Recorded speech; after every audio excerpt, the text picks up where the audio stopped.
आपको लोटा भर के जल चढ़ाने का फायदा क्या हुआ है?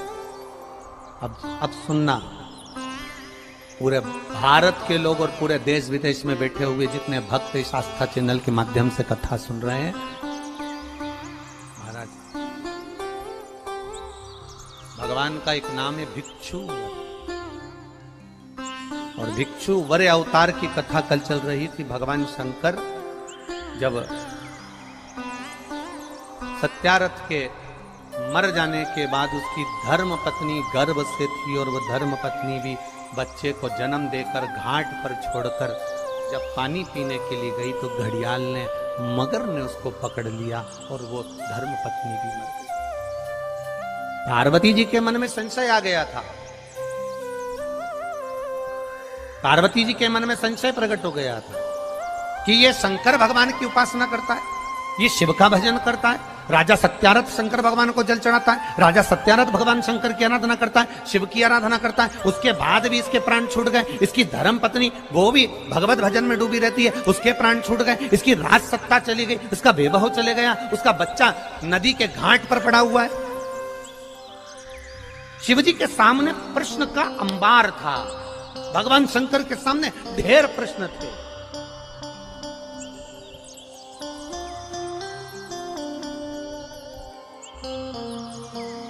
शिव का जो भक्त होता है वो विश्वास पर जीता है, भरोसे पर, दृढ़ता पर जीता है। दुनिया कुछ भी कहे, वो अपनी भरोसा, अपनी दृढ़ता शंकर के चरणों में रखता है।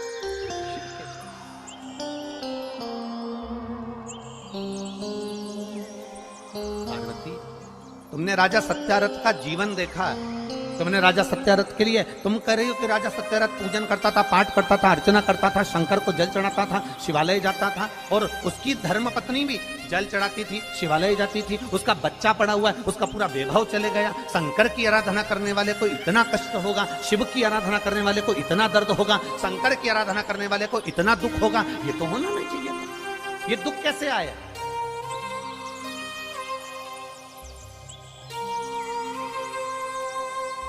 ये कष्ट कैसे आया? ये तकलीफ कैसे आई? शिव जी ने कहा, पार्वती चल मैं तुझे घुमा के लाऊं, और घुमाया। जलाशय में पार्वती जी को पूरी लीला का दर्शन करा दिया कि पूर्व समय के भोग के कारण, पूर्व समय के दूसरे का सामान ले लिया था, दूसरे के घर पर आक्रमण कर दिया था, दूसरे का वैभव चुरा लिया था, दूसरे का धन चुरा लिया था, दूसरे की सत्ता चुरा ली थी। इसलिए इस जन्म में भले मेरा भजन करा इसने, मुझ पर जल चढ़ाया इसने, मेरी आराधना करी इसने, पर पूर्व कर्म का भोग तो भोगना पड़े। हम पहले भी कथा में कहे, तुम वेद पुराण को मानो ना मानो,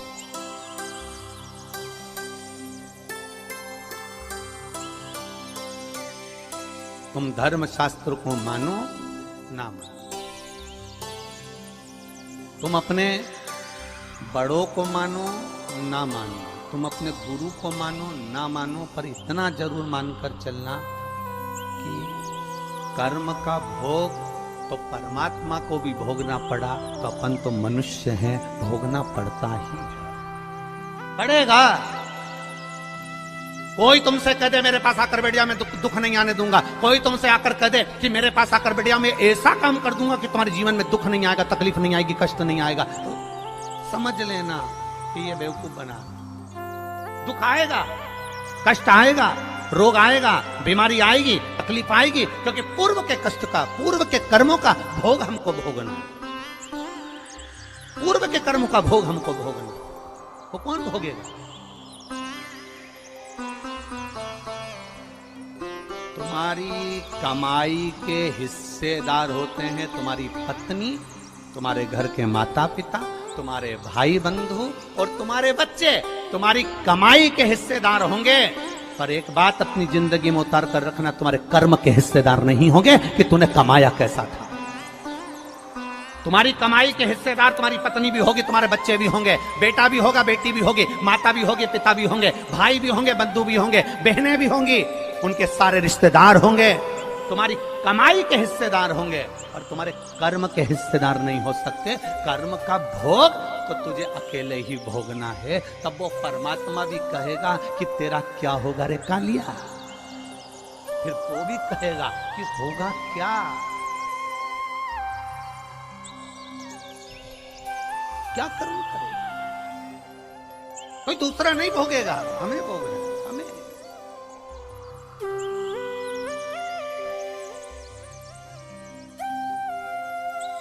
महाराज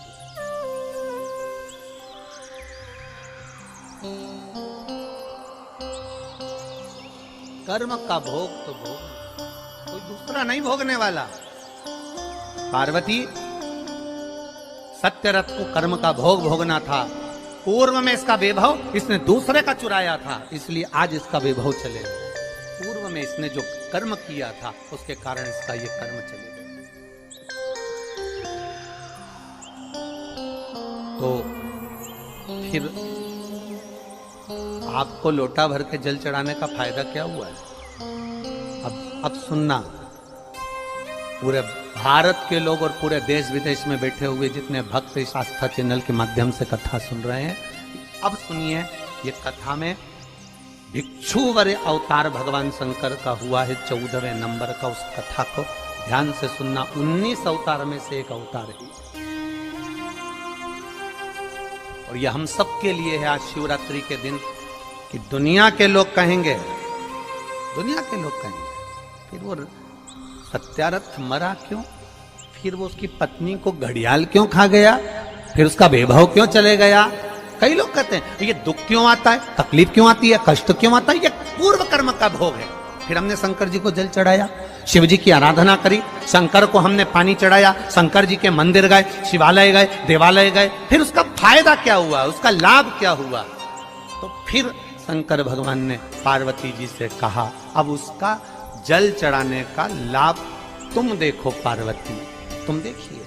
देवराज नाम का चोर ब्राह्मण था, ब्राह्मण कुल में जन्मा था, पर चोरी कर कर धन लाया, चोरी करेगा। भगवान ने जितना बड़ा पेट दिया है ना, एक बीता का दिया तो एक बीता का, दो बीता का दिया तो दो बीता का, जितना बड़ा पेट दिया है भगवान ने उसको पेट भरने के, पेट दिया तो पेट भरने के लिए भगवान ने उसको भोजन भी दिया। ये पेट भरने की जवाबदारी तो मेरे भोलेनाथ की है, पर पेटी भरने की जवाबदारी मेरे भोलेनाथ की नहीं है।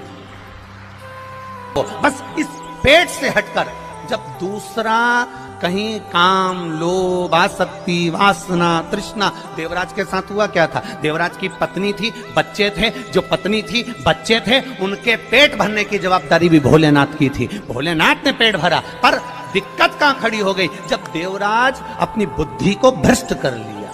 बुद्धि कब भ्रष्ट हुई, जब देवराज ने एक सुंदर कन्या को देख लिया, सुंदर स्त्री को देख लिया, स्त्री के चक्कर में पड़ गया। स्त्री ने कहा मुझे सुंदर सोने का हार ला कर दो, उसने हार ला कर दिया। मुझे सुंदर ये सामान ला कर दो, उसने ला कर दिया। अब उसके पास जितना धन था उसने खर्च कर दिया, अब कहां से लाएगा, तो उसने फिर चोरी करना प्रारंभ करा। जब अति होने लगती है, जब किसी चीज की जरूरत ज्यादा पड़ने लगती है, तब वो चोरी करना प्रारंभ कर।